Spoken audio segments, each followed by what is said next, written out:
अफगानिस्तान में फिर मजबूत हो रहा है अलकायदा। बड़ी खबर, कमजोर तालिबान अलकायदा को रोकने में नाकामयाब। बगल में विजुअल दिखाएं। अलकायदा के मजबूत होने से बढ़ सकती है आतंकी घटनाएं।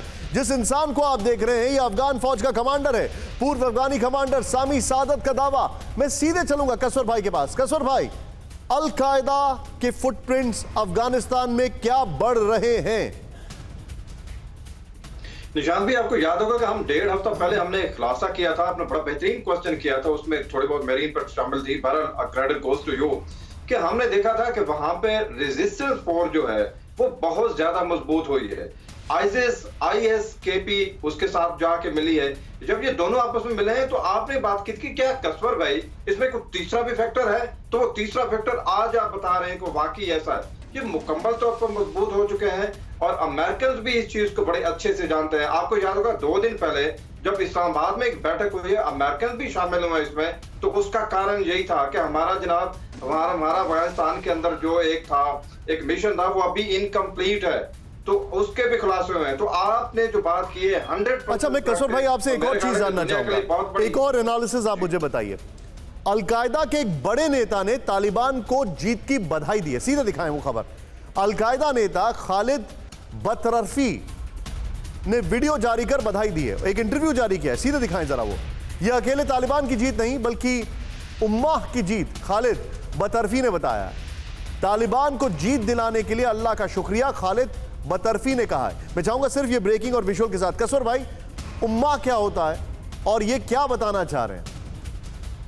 खालिद साहब एक्चुअली ये बताने की कोशिश कर रहे थे कि जहां जहां पे ये जो ग्रुप्स इस वक्त चैलेंज कर रहे हैं उनको, दुनिया को, आप शाम की बात कर लें, आप इराक की बात कर लें, ईरान की बात कर लें, ये जो गैप उनको बैक करें छोटे छोटे ग्रुप्स को, ये बेसिकली ये उन सबकी जीत का एक जश्न मनाने का एक तरीका था। और मैं आपको बताऊं कि तालिबान जब आए काबुल में तो पाकिस्तान के अंदर भी कुछ ग्रुप थे, उन्होंने भी बड़े जश्न मनाए कि आप, क्योंकि अब वहां पे आप सक्सेसफुल हो गए तो आप पाकिस्तान, उसके बाद इंडिया, शाम, सीरिया, इराक, और ये मिलकर हम सारे करेंगे। जो भी रेजिस्टेंस इस वक्त मुस्लिम कंट्रीज के अंदर हो रही है छोटे छोटे ग्रुप की सूरत में, वो खालिद साहब ने जो वीडियो भी अपना बयान किया है वो एक्चुअली तालिबान को कांग्रेचुलेशन। आप जो बता रहे हैं मैं उसका अंग्रेजी में शब्द का मीनिंग बता दूं। उम्मा मतलब the whole community of Muslims bound together by ties of religion. यह अंग्रेजी शब्द है। अब ये कहां इंडिकेट कर रहा है? मैं चाहूंगा ये दोनों ब्रेकिंग और दोनों विजुअल। कसवर भाई आपको रोक रहा हूं, जहां शंकर प्रसाद मेरे साथ मौजूद है। सर, क्या ये कहीं उस और हिंट कर रहा है कि एक विलेन तो पैदा हो चुका है लेकिन उसको काउंटर करने के लिए दूसरा विलेन आएगा जो कि हीरो बनेगा? ISKP खुरासान को काउंटर करने के लिए अलकायदा का आना जरूरी है। क्या यह आने वाले समय में तालिबान का प्रोजेक्शन नहीं दिखाई देता है आपको? निशांत भाई, पूरा जो आज का प्रोग्राम है उसके 3-4 पॉइंट इस क्वेश्चन से मिले हुए हैं। ओके। सबसे पहला कि विश्व के जितने देश हैं, खास तौर से बड़े देश हैं, वो अपनी कन्वेंशनल फोर्सेस को बढ़ाते चले जा रहे हैं। ओके। दूसरा यह है कि साथ साथ लो ग्रेड टेररिज्म को बढ़ोतरी देते हैं, which is a low cost option. सब जगह पूरे विश्व में आज टेररिज्म फैला हुआ है, किसी भी किनारे में वर्ल्ड में टेररिज्म से आप मुक्त नहीं है। तीसरा, हर एक देश अपनी उन्नति चाहता है, looks after his own self interest. और तीसरी बात यह है कि अल कायदा के अंदर जो जितने भी आपके टेररिस्ट ग्रुप्स हैं, चाहे अल कायदा हो, चाहे तालिबान हो, चाहे ISI खुरासान हो, ये सब अपने आप को सुप्रीम बनाना चाहते हैं। तो इस समय पूरे विश्व के अंदर एक तरह से खलबली मची हुई है टू गेट सुप्रीमेसी। और सुप्रीमेसी 2 वजह से। एक तो जो थोड़े पढ़े लिखे लोग हैं वो तो कहते हैं कि जी इकोनॉमिक डेवलपमेंट होनी चाहिए देश के अंदर, लोगों का उद्धार होना चाहिए, एवरीबॉडी शुड बी प्रॉस्पर होने के लिए हमें शक्तिशाली बनना पड़ेगा। दूसरे जो जिहादी हैं, ना अनपढ़ हैं, जो बेवकूफ हैं, जो जल्लाद हैं, वो कहते हैं नहीं जी हम तो रिलीजन फर्वर के जरिए पूरे विश्व को नाश करेंगे और पूरे विश्व पर राज करेंगे। लेकिन इस समय ये प्रॉब्लम खड़ी हो गई है, जिस सवाल आपने अभी अंत में पूछा, कि आपस में इन लोगों का कोई प्रॉब्लम रहती है। कोई शिया की प्रॉब्लम है, कोई सुन्नी की प्रॉब्लम है, कोई कहीं पे रूल करना चाहता है, नहीं कर पा रहा है। पाकिस्तान में देख लीजिए, कभी TTP कुछ करता है, कभी TTP कुछ और कहता है, कहीं और कुछ बात होती है।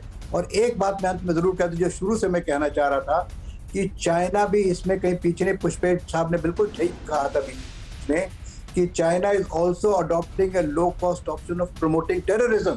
चाइना को भी पता है कि कन्वेंशनल वॉर में कहीं वो इतना सक्सेसफुल नहीं हो सकता, चाहे भारत हो, चाहे कहीं और हो, चाहे ताइवान हो, चाहे जापान हो, तो वो भी टेररिज्म का ही हाथ ले रहा है। आज से नहीं, बहुत दिनों से पुष्पेश ने बड़ा ठीक कहा था कि China also is promoting a low cost option. जिस तरह से आपने नीलम वैली में कहा कि चाइनीज सोल्जर्स नजर आ रहे हैं, तो क्या हो रहा है ये विश्व में everybody is wanting to become conventionally more powerful, nuclear more powerful, scientifically like cyber warfare and others powerful, yet promoting low cost option, because कोई ये नहीं चाहता कि इस किस्म की वर्ल्ड में लड़ाई हो, न्यूक्लियर लड़ाई हो जाए कहीं या मेजर वॉर हो जाए। सब ये चाहते हैं कि लो कॉस्ट ऑप्शन चलाते रहो, और जो देश लो कॉस्ट ऑप्शन में बिलीव नहीं करते वो इस समय पिट रहे हैं।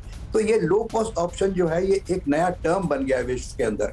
I think every armed forces, every country, every defence systems must also figure in now low cost option. हालांकि मैं इसको खुद दिल से इसको प्रमोट नहीं करना चाहता, because it is a very unfair way of fighting point taken sir. तो low cost option is becoming the option of the world countries, और इस अंत में हर एक अपनी सुप्रीमेसी चाहता है। ठीक है, दीपक वोरा साहब ने कहा कि अमेरिका चाचा है, उसके बाद चाइना बोलता है नहीं मैं तो ताऊ बनना चाहता हूँ, लेकिन वो जो आपका रशिया है वो कहता है नहीं भाई मैं भी तो आपके साथ साथ चलना चाहता हूँ। तो इसमें सब जगह देखिए क्या हो रहा है, नॉर्थ कोरिया में देखिए क्या हो रहा है। अड़ी सोमवार से शुक्रवार शाम 6 बजे सिर्फ TV9 भारतवर्ष पर। देश बनता है अपने नागरिकों से, ऐसे नागरिक जो अधिकार के साथ कर्तव्य पर भी ध्यान दें, जो सच्चाई का आदर करें लेकिन असत्य से लड़ना भी सीखें, जो सिर्फ जानकार न बने बल्कि जागरूक भी रहें। इस काम में TV9 डिजिटल है आपका मददगार लगातार, ताकि आप भीड़ का हिस्सा न बने बल्कि राह दिखाएं भीड़ को।